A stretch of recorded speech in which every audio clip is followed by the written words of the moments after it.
આજે 22 સપ્ટેમ્બર 2024 રવિવારનો દિવસ છે. હું શ્રી રામચરિતમાનસની ચર્ચા આગળ કરું છું. ત્યારબાદ બધા મંત્રીઓએ રાવણને તેમ કહ્યું કે વિભીષણજીની સલાહ ઉત્તમ છે. અને ત્યારે રાવણે બધા રાક્ષસોને તેમ કહ્યું કે આ વાંદરાના અંક ભંગ કરીને તેને પાછો મોકલી દો. ત્યારબાદ રાવણે બધા રાક્ષસોને તેમ કહ્યું કે હું તમને સમજાવું છું. વાંદરાઓની મમતા પોતાની પૂંછડી પર વધુ હોય છે. તમે તેલમાં કપડાને ડૂબાડો અને ત્યારબાદ તેલમાં ડૂબાડેલા આ કપડાને આ વાંદરાની પૂંછડી પર બાંધી દો અને ત્યારબાદ આ કપડાને આગ લગાડી દો. અને ત્યારબાદ જ્યારે વગર પૂંછડાનું આ વાંદરું પોતાના સ્વામીની પાસે જશે ત્યારે પોતાના સ્વામીને પોતાની સાથે લઈ આવશે. અને ત્યારબાદ હું આ વાંદરાના સ્વામીની પ્રભુતા અર્થાત સામર્થ્ય જોવા ઈચ્છું છું. જેવી રાવણે રાક્ષસોને આજ્ઞા આપી તરત જ રાક્ષસો રાવણનું કાર્ય પૂર્ણ કરવા માટે લાગી ગયા. અને ત્યારે શ્રી હનુમાનજી સમજી ગયા કે શ્રી સરસ્વતી દેવીએ રાવણની બુદ્ધિને ફેરવી દીધી છે. અને ત્યારે શ્રી હનુમાનજી મનોમન હસ્યા. અને ત્યારબાદ બધા રાક્ષસો શ્રી હનુમાનજી બંધાયેલા હતા તેમને બહાર લઈ ગયા. અને બધી સ્ત્રીઓ જે પણ લંકામાં રહેતા બધા રાક્ષસો છે તે શ્રી હનુમાનજીને જોઈને હસી રહ્યા છે, પગોથી ઠોકરો મારી રહ્યા છે, તેમની હાંસી ઉડાવી રહ્યા છે. અને ત્યારબાદ તેલમાં કપડું ડૂબાડીને બધા રાક્ષસોએ શ્રી હનુમાનજીની પૂંછડી પર તે કપડાને બાંધવાનું ચાલુ કર્યું. અને ત્યારબાદ શ્રી હનુમાનજીએ કૌતુક કર્યું. શ્રી હનુમાનજીએ પોતાની પૂંછડીને લાંબી કરી દીધી અને જેટલું પણ લંકામાં કપડું હતું, તેલ હતું તે બધું જ સમાપ્ત થઈ ગયું. લંકામાં કશું તેલ કે કપડું બચ્યું જ નહીં. અને ત્યારબાદ શ્રી હનુમાનજીએ પોતાનું શરીર અત્યંત સૂક્ષ્મ કરી દીધું. અને આવી રીતે શ્રી હનુમાનજી પોતાના બંધનોમાંથી છૂટી ગયા. અને ત્યારબાદ શ્રી હનુમાનજી એક મહેલની ટોચ ઉપર જઈને પહોંચી ગયા. અને ત્યારબાદ શ્રી હનુમાનજી અટ્ટહાસ્ય કર્યું. શ્રી હનુમાનજીને આવી રીતે અટ્ટહાસ્ય કરતા જોઈને રાક્ષસોની સ્ત્રીઓ ભયભીત થઈ ગઈ. અને ત્યારબાદ શ્રી હનુમાનજી ભારે વેગથી આકાશમાં ઉછળ્યા અને શ્રી રામચંદ્રજીનું નામનું સ્મરણ કરીને ત્યારબાદ પ્રભુની પ્રેરણાથી ત્યાં પવન ફૂંકાવા લાગ્યો. અને ત્યારબાદ શ્રી હનુમાનજી ભારે વેગથી એક મહેલથી બીજા મહેલ પર ઉછળવા લાગ્યા. અને આવી રીતે શ્રી હનુમાનજીએ લંકામાં આગ લગાડવાની ચાલુ કરી. અને સમગ્ર લંકા બળી રહી છે. અને રાક્ષસોની સ્ત્રીઓ હાય બપ્પા, હાય મૈયા, આ બધું શું થઈ રહ્યું છે આવું કહેવા લાગી.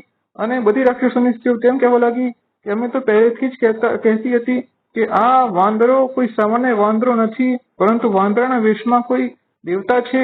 અને ત્યારબાદ આવી રીતે ક્ષણભરમાં શ્રી હનુમાનજીએ સમગ્ર લંકામાં આગ લગાડી દીધી. માત્ર વિભીષણજીનું ઘર છોડી દીધું.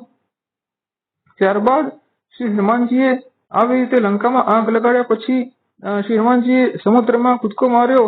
અને ત્યારબાદ સમુદ્રમાંથી બહાર આવીને શ્રી હનુમાનજીએ પોતાનો થાક દૂર કર્યો. અને ત્યારબાદ શ્રી હનુમાનજીએ ફરીથી સૂક્ષ્મ રૂપ ધારણ કર્યું. અને તે શ્રી સીતા માતાની સમક્ષ પહોંચી ગયા.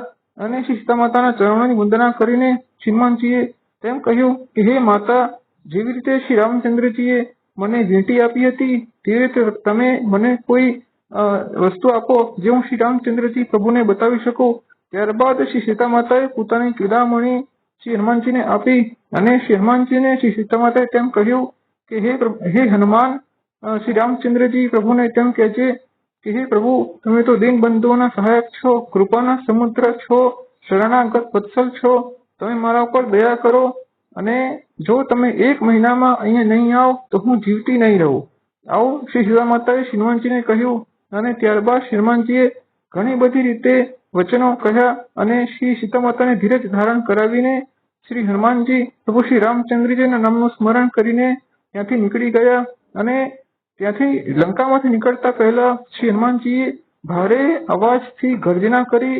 શ્રી હનુમાનજીની આ ગર્જના સાંભળીને રાક્ષસોની સ્ત્રીઓ ભયભીત થઈ ગઈ. ત્યારબાદ શ્રી હનુમાનજી સમુદ્રને પાર કરીને વાંદરાઓની પાસે પહોંચી ગયા. અને શ્રી હનુમાનજીએ હર્ષ ધ્વનિ કરી. શ્રી હનુમાનજીની હર્ષ ધ્વનિ સાંભળીને બધા વાંદરાઓ સમજી ગયા કે શ્રી હનુમાનજી પોતાનું કાર્ય પૂર્ણ કરીને આવી ગયા છે. અને ત્યારબાદ બધા વાંદરાઓ અને જામવાન અને અંગદ એ શ્રી રામચંદ્રજીને મળવા માટે જવા લાગ્યા. રસ્તામાં બધા વાંદરાઓ શ્રી હનુમાનજીને જે ઇતિહાસ છે, જે વૃત્તાંત છે તે પૂછી રહ્યા છે. અને આવી રીતે બધા વાંદરાઓ અને સુગ્રીવ અને બધા વાંદરાઓ શ્રી રામચંદ્રજી પ્રભુને મળવા માટે જઈ રહ્યા છે અને ત્યારબાદ મધુવન આવ્યું. ત્યાં યુવરાજ અંગદે બધા વાંદરાઓને કહ્યું કે અહીંના ફળ ખાઈ લો. અને જે મધુવનના રખેવાળો હતા તે વાંદરાઓને રોકવા લાગ્યા. ત્યારબાદ વાંદરાઓએ આ રખેવાળીને મુક્કા માર્યા અને ત્યારબાદ રખેવાળો તે રાજા શ્રી સુગ્રીવજીને જઈને કહેવા લાગ્યા કે યુવરાજ અંગદ આવ્યા છે અને તે વૃક્ષોને ઉખાડી રહ્યા છે. ત્યારબાદ શ્રી સુગ્રીવજી મનમાં સમજી ગયા કે બધા વાંદરાઓ પોતાનું કાર્ય પૂર્ણ કરીને આવી ગયા છે. તેથી શ્રી સુગ્રીવજી મનમાં પ્રસન્ન થઈ ગયા અને ત્યારબાદ શ્રી સુગ્રીવજી બધા વાંદરાઓ અને અંગદ અને જામવાન અને હનુમાનજી શ્રી રામચંદ્રજીને મળવા માટે પહોંચી ગયા. શ્રી રામચંદ્રજી અને શ્રી લક્ષ્મણજી સ્ફટિકની શિલા પર બેઠેલા છે અને બધા વાંદરાઓએ ત્યાં ગયા અને ત્યાં જઈને બધા વાંદરાઓ અને જામવાન અને શ્રી હનુમાનજી બધાએ શ્રી રામચંદ્રજીના ચરણોમાં વંદના કરી. ત્યારબાદ જામવાને શ્રી રામચંદ્રજીને તેમ કહ્યું કે હે પ્રભુ શ્રી રામચંદ્રજી, શ્રી હનુમાનજીએ જે કાર્ય કર્યું છે તેનું વર્ણન તો 1000 મુખોથી પણ થઈ શકે તેમ નથી. ત્યારબાદ શ્રી રામચંદ્રજીએ શ્રી હનુમાનજીને તેમ પૂછ્યું કે હે હનુમાન, મને એમ કહે કે સીતા કેવી રીતે ત્યાં રહે છે અને પોતાની પ્રાણોની રક્ષા કેવી રીતે કરે છે.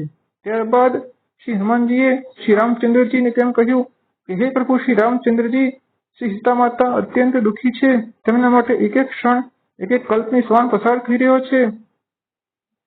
શ્રી સીતા માતાની નજરો હંમેશા પોતાના ચરણોમાં રહે છે. તમારા નામનું રટણ જ તેની રક્ષા કરી રહ્યું છે અને તેના લીધે જ શ્રી સીતા માતાના પ્રાણ નીકળતા નથી. અને હે પ્રભુ શ્રી રામચંદ્રજી, તમારે તુરંત જ નીકળવું જોઈએ અને રાક્ષસના સમૂહનો નાશ કરવો જોઈએ. આવું શ્રી હનુમાનજીએ શ્રી રામચંદ્રજીને કહ્યું. ત્યારબાદ શ્રી રામચંદ્રજીએ શ્રી હનુમાનજીને કહ્યું કે હે હનુમાન, તેમ કહે કે તે લંકામાં આગ કેવી રીતે લગાડી અને તે કેવી રીતે આ કાર્ય પૂર્ણ કર્યું. ત્યારબાદ શ્રી હનુમાનજીએ શ્રી રામચંદ્રજી પ્રભુને તેમ કહ્યું કે હે પ્રભુ શ્રી રામચંદ્રજી, વાંદરાનો પુરુષાર્થ તો એક ડાળીથી બીજી ડાળી પર કૂદવાનું હોય છે. મેં તેમાં કશું જ નવું કર્યું નથી. આ બધામાં તમારી જ પ્રભુતા છે, તમારો જ પ્રતાપ છે. અને આવી રીતે શ્રી હનુમાનજીએ શ્રી રામચંદ્રજી પ્રભુને કહ્યું. ત્યારબાદ શ્રી હનુમાનજીએ શ્રી રામચંદ્રજીને તેમ કહ્યું કે હે પ્રભુ શ્રી રામચંદ્રજી, મને શ્રી સીતા માતાએ ચૂડામણી આપી છે. ત્યારબાદ ચૂડામણીને શ્રી રામચંદ્રજીએ જ્યારે જોઈ ત્યારે શ્રી રામચંદ્રજીના આંખોમાંથી અશ્રુ નીકળી આવ્યા. અને ત્યારબાદ શ્રી હનુમાનજીએ કહ્યું કે શ્રી રામચંદ્રજીને તેમ કહ્યું કે શ્રી સીતા માતાએ સંદેશો મોકલાવ્યો છે કે હે પ્રભુ શ્રી રામચંદ્રજી, તમે કૃપાના સમુદ્ર છો, તમે દયાના સાગર છો, તમે કરુણા નિધાન છો, શરણાગત વત્સલ છો. અને હે પ્રભુ શ્રી રામચંદ્રજી, તમે જો 1 મહિનામાં નહીં આવો તો હું જીવતી નહીં રહું. અને ત્યારબાદ શ્રી રામચંદ્રજીએ શ્રી હનુમાનજીને તેમ કહ્યું કે હે હનુમાન, તારા જેવો મારો ઉપકારી તો બધા દેવતાઓ, મનુષ્યો અને મુનિઓમાં કોઈ નથી. હું તારું ઋણ કેવી રીતે ચૂકવું? આવું શ્રી રામચંદ્રજીએ શ્રી હનુમાનજીને કહ્યું. અને આ સાંભળીને શ્રી હનુમાનજીના આંખોમાંથી અશ્રુ નીકળી આવ્યા. અને શ્રી હનુમાનજી ત્યારબાદ શ્રી રામચંદ્રજીના ચરણમાં પડી ગયા. અને શ્રી રામચંદ્રજી શ્રી હનુમાનજીને ઉઠાવવાનો પ્રયત્ન કરે છે, પરંતુ શ્રી હનુમાનજી શ્રી રામચંદ્રજીના ચરણોમાંથી ઉઠતા નથી. શ્રી રામચંદ્રજીના ચરણો શ્રી હનુમાનજીના મસ્તક ઉપર છે. અને આ દ્રશ્ય જોઈને શ્રી શિવજી ભક્તિમય થઈ ગયા. ત્યારબાદ શ્રી રામચંદ્રજીએ શ્રી હનુમાનજીને પોતાની પાસે બેસાડ્યા. અને ત્યારબાદ શ્રી હનુમાનજીએ શ્રી રામચંદ્રજીને તેમ કહ્યું કે હે પ્રભુ, તમારી ભક્તિ અત્યંત સુખદાયી છે. કૃપા કરીને મને તમારી નિશ્ચલ ભક્તિ આપો. આવું વચન સાંભળીને શ્રી શિવજી તેમ કહ્યું કે હે ભવાની. ત્યારબાદ શ્રી રામચંદ્રજીએ એવમ અસ્તુ અર્થાત તેમ જ થાવ તેમ કહ્યું. અને આ પ્રકારે સ્વામી અને સેવક વચ્ચેનો જે પણ સંવાદ સાંભળે છે તેને શ્રી રામચંદ્રજીના ચરણમાં ભક્તિ પ્રાપ્ત થાય છે. અને ત્યારબાદ શ્રી રામચંદ્રજીએ તરત જ શ્રી સુગ્રીવજીને કહ્યું કે હવે આપણે નીકળવાની તૈયારી કરવી જોઈએ. અને આવી રીતે શ્રી રામચંદ્રજીને રાવણ વધની તૈયારીઓ કરતા જોઈને દેવતાઓ હર્ષિત થઈ ઉઠ્યા. અને દેવતાઓએ આકાશમાંથી ફૂલો વરસાવ્યા અને બધા દેવતાઓ પોતપોતાના લોકમાં જતા રહ્યા.